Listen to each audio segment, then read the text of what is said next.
반갑습니다. 플러스 경매 김수경입니다. 저는 부산, 울산, 경남 지역 경매 대행 그리고 경매 교육일을 하고 있습니다. 오늘은 구독자분 질문이 보고 있으니까 저 초보 때 생각도 나고 해서 몇 가지 그리고 또 구독자분들 다른 분들도 부동산 또는 뭐 경매 초보이신 분들 몇 분 계실 것 같아서 그분들을 위해서 얘기를 한번 해보려고 합니다. 투자 많이 해보시고 한 분은 오늘 영상 안 들으셔도 될 것 같습니다. 독학하는 초보자라고 하셨습니다. 독학하는 초보자라고 하셨는데 경매 초보자인지 아니면 부동산 투자 자체에 대한 초보자인지는 제가 잘 모르겠습니다. 하지만 부동산 투자 자체에 대한 초보자라는 전제하에서 오늘 얘기를 한번 풀어보려고 합니다.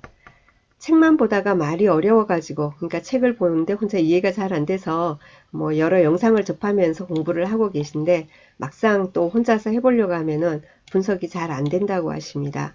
그리고 또 한 가지 하시는 말씀이 뭐냐면은 영상 또는 물건 사례를 많이 살펴보고 보고 또 보고 또 보고 이렇게 간접 경험을 많이 겪고 이해하고 공부한 다음에 경매에 도전하는 게 좋을까요?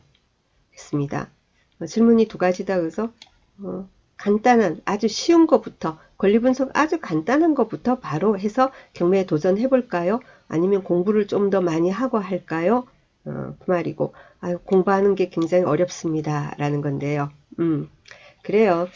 경매 권리 분석이 그렇게 그 독학으로 그렇게 쉽지가 않더라고요.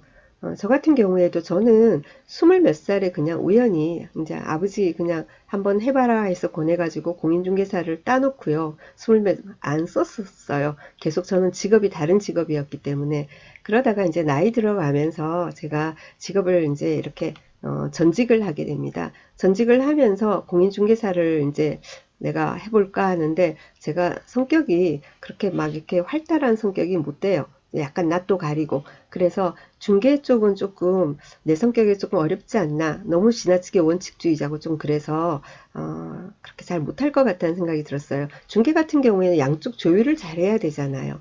그죠? 근데 원칙주의자이고 논리적인 거 좋아하고 공부하는 거 좋아하는 제 성격에 맞는 게 경매라는 생각이 들어서 저도 경매를 혼자서 이제 공부를 하기 시작했습니다. 저도 이제 책을 보면서 공부했어요. 책을 몇 권 사다 놓고 정말 미친 듯이 밤잠 안 자고 그때 공부를 했었는데요. 왜냐면 잘 모르니까, 예, 쉽지가 않으니까 막 약이 올라가지고 막 하고, 그때는 뭐 유튜브 이런 것도 없을 때니까. 그래서 책 보고 공부하다가 그 책을 쓴 저자한테 이메일까지 보내고 막 제가 그랬었어요. 잘 안 풀리는 거. 그때 근데 제가 잘 안 풀려서 고민했던 게 뭐였냐면은 전세권자하고 임차인, 그죠? 임차인의 입장. 선순위 임차인 있잖아요. 선순위 임차인과 동시에 전세권자인 거예요. 그래서 그 두 가지에 대해서 굉장히 제가 머리가 좀 많이 아파가지고 막 이메일 보내고 했는데 간단하게 한 줄이나마 답이 와서 기분이 되게 좋았던 기억이 납니다. 네, 많이 어렵습니다. 그죠? 그런데 쉬운 사건도 굉장히 많아요. 그죠? 경매권 모두가 뭐 선순위 임차인 있고 뭐 그런 거 아니잖아요. 그렇지 않습니까? 그래서 소유자가 거주하고 있고 뭐 말소 기준 등기 찾아보니까 제일 위에 근저당 있고 뭐 그러면은 더 이상 볼 것도 없지 않습니까? 어떻게 해야 됩니까? 시세 조사 잘 하고 관리비 조사하고 실제로 살고 있는지 아닌지 그런 거 조사하고 그렇게 하고 그러면 되는 거지 않습니까? 그래서 입찰가 내 소신대로 한번 써보고 몇 번 떨어져 보고 시세 이 정도 그렇게 하다 보면은 시세가 이 정도일 때 이 정도 선에서 낙찰이 되는구나 하고 감을 또 잡게 되고 그렇습니다. 어떤 경우는 그렇게 해서 나름 막 열심히 분석을 해서 정말 될 만한 금액으로 썼는데도 뭐 MP를 이용한 채권자가 들어와서 빡 하고 받아간다든지 아니면 소유자 관련되는 사람이어서 어쩔 수 없이 높게 받아간다든지 해서 허망하게 내가 그저 떨어지는 경우들도 있습니다. 그렇게 자꾸 하다 보면 약 올라가지고 본인도 확 하고 지르게 됩니다. 그죠? 네, 그런 경우 있는데요. 그래요. 뭐 쉬운 사건 많으니까 조사 잘 해서 도전해 보는 게 좋지 않을까 합니다. 경매 공부해서 경매 뭐 권리 분석 이걸로 뭐 박사학위 딸 것도 아니고 그렇지 않습니까? 그래서 쉬운 사건 골라서 한번 도전을 해 보십시오. 그런데 사실은 저도 뭐 권리 분석 강의를 하고 있지만은 권리 분석보다 더 중요한 거는 부동산에서 돈을 버는 건 뭐냐면은 어느 물건을 낙찰을 어떤 물건을 낙찰받아야 하느냐라는 겁니다. 그게 제일 중요해요. 그렇지 않겠습니까? 실컷 분석 잘해서 낙찰 받았는데 낙찰 받고 나니까 그 물건이 자꾸 시세가 내려간단 말이에요. 그러면은 낙찰 받은 보람이 어디에 있겠습니까? 안 그래요? 그런데 어떤 물건은 낙찰 받고 나니까 한 달, 한 달, 한 달 막 올라요. 낙찰을 3억에 받았는데 뭐 몇 달 지나다 보니까 뭐 3억 몇천, 5천, 6천, 7천, 8천 막 올라요. 몇 달 사이에. 그런 경우도 있냐고요? 있습니다. 예, 그러니까 뭐냐면은 제일 중요한 것은 뭐냐면 시장을 보는 눈입니다. 어떤, 어디가 지금 오르고 있느냐? 어디가 오르냐라는 거죠. 전국이 똑같이 제가 지금 부동산을 본격적으로 하고는 십몇 년이 됐는데요. 늘 보면은 전국이, 대한민국 전국이 동시에 부동산 시장이 호황이고 동시에 전부 다 얼음장 같고 그렇지가 않습니다. 어, 이번엔 지금은 어느 쪽이 시세가 오르고 있고 어디가 뚝뚝 떨어지고 있고 뭐 그리고 특히나 제가 있는 이쪽 저는 부산에 있거든요. 부울경하고 수도권하고는 같이 양립한 적이 진짜 없었던 것 같아요. 그래서 시장이 돌고 돌아요. 그래서 어느 시장이 좋은지 왜 좋은지 예, 그런 거에 대한 공부를 좀 하시고요. 그걸 뭘 보고 공부해요? 그러면은 부동산 카페 같은 데 좀 가입을 좀 하세요. 몇 군데. 그래서 좀 처음에 모르면은 남 머리라도 좀 빌리고 눈치껏 알아듣고 눈치껏 알아듣고 또 본인 또 이렇게 뭐 검색해보고 이러면 그러고 또 현장에 가서 공인중개사들 얘기들도 들어보고 그럼 되지 않겠습니까? 현장에 갔는데 그런데 중개 물건이 많이 있잖아요. 많이 있으면 오르는 거 아니에요. 음, 시세 상승장에는 물건이 별로 없습니다.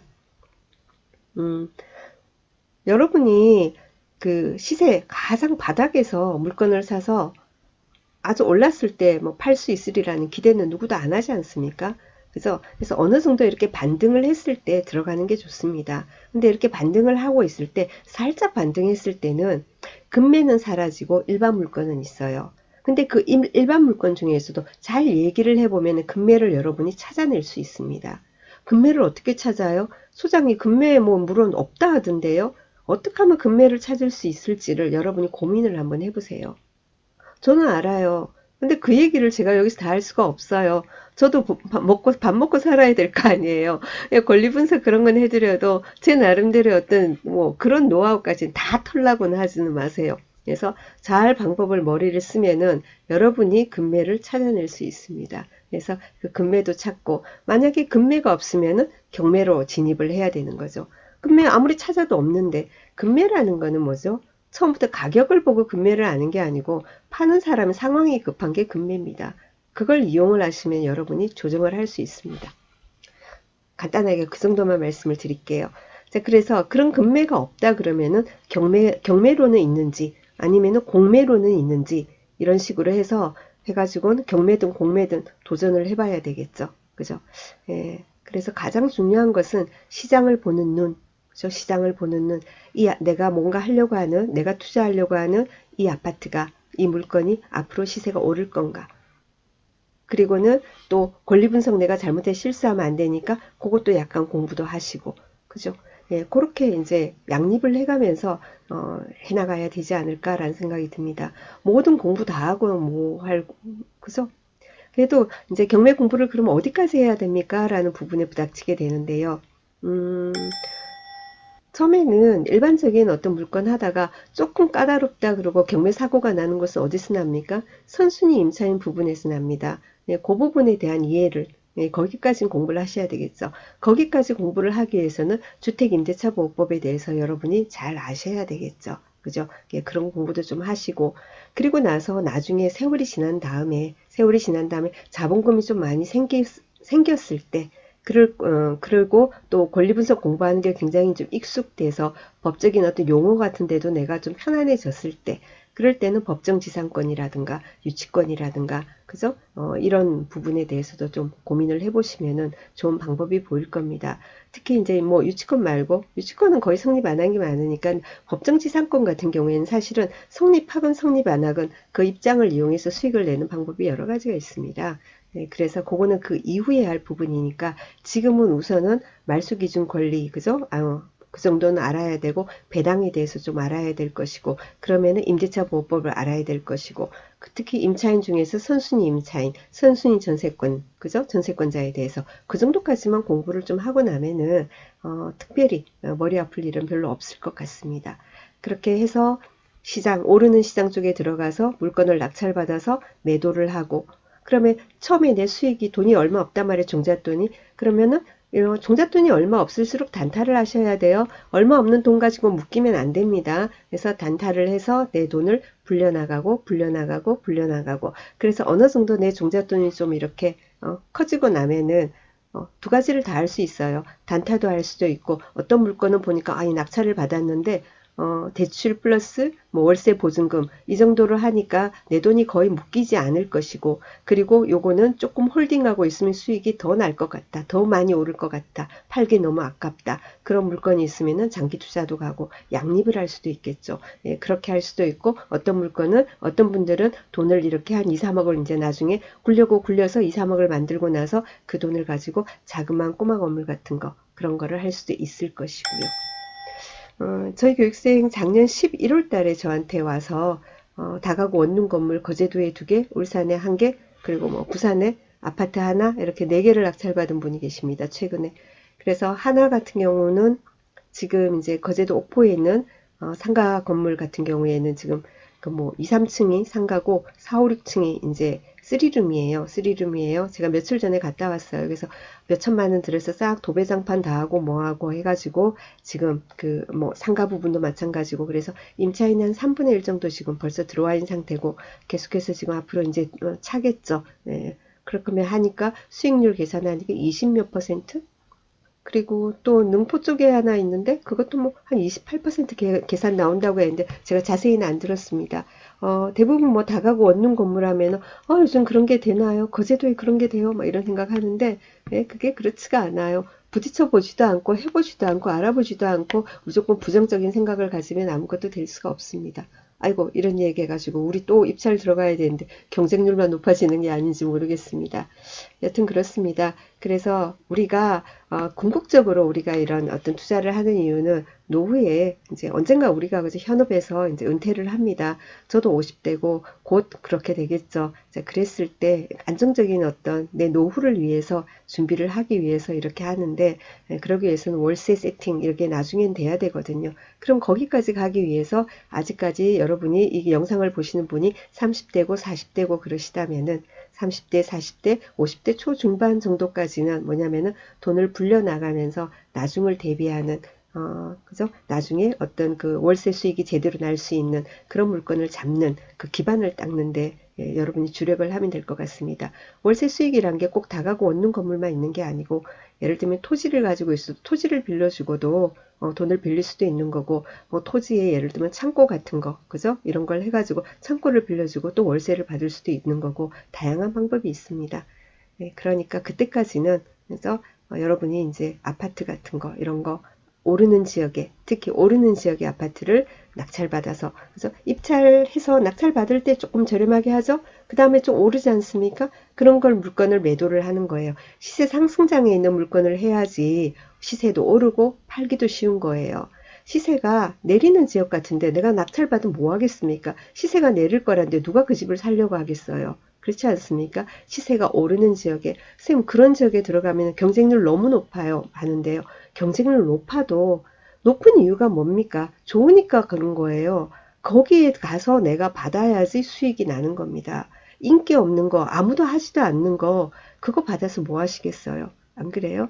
오늘도 뭐 부산에 오늘 그 부산엔 동부 지원 이제 경매가 있었거든요. 어떤 한 건 보니까 39명 이렇게 들어왔던데요. 센텀 피오레라고. 그러고 저희는 그거 말고 다른 거 받았어요. 롯데 이제 우동 롯데 아파트 받고 이랬는데, 항상 오르는 지역의 물건, 그렇다고 너무 상투를 잡으면 안 되겠죠.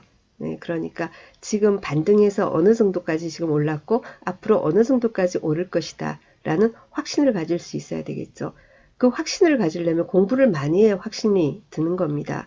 남의 얘기를 듣고 내 돈을 그저 몇 억짜리를 턱하니 그냥 길 가다가 뭐 하나 쇼핑하듯이 할 수는 없는 거 아니겠습니까? 그래서 부동산 투자로 돈을 벌기 위해서는 지금 그죠? 오르는 시장을 보는 거, 부동산 시장을 보는 눈을 키워야 하고, 또 두 번째 뭐라고요? 그래서 이왕이면은, 근데 금매를 잡으면 좋은데, 금매가 없기 때문에 경매, 공매를 하기 위해서, 공매는 경매 권리 분석을 할 줄 알면 공매도 똑같습니다. 하면 되는 거니까. 그래서 이제 그런 어떤 저렴하게 이렇게 매수하기 위한 어떤 수단으로 경매는 하는 겁니다. 경매 까다로운 거 권리 분석해내고 거기에 대한 성취감으로 하는 건 아니에요. 근데 저는 쌤은 맨날 왜 권리 분석 공부만 뭐 이렇게 영상에 올립니까? 그럼 제가 그런 뭐 매일같이 그러면은 여기 가면 돈 벌어요. 이거 낙찰 받으세요. 이거 낙찰 받으세요. 그럴 수는 없는 거 아니겠습니까? 그래서 권리 분석 하나만이라도 여러분이 이걸로 해가지고 실패하는 일이 없도록 하기 위해서 제가 여러분께 해드릴 거는 이거밖에 지금 온라인에서는 없습니다.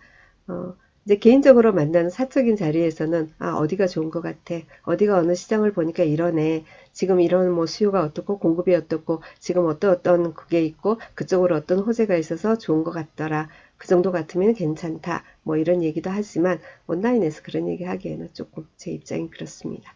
그래서 이해를 해 주시고요.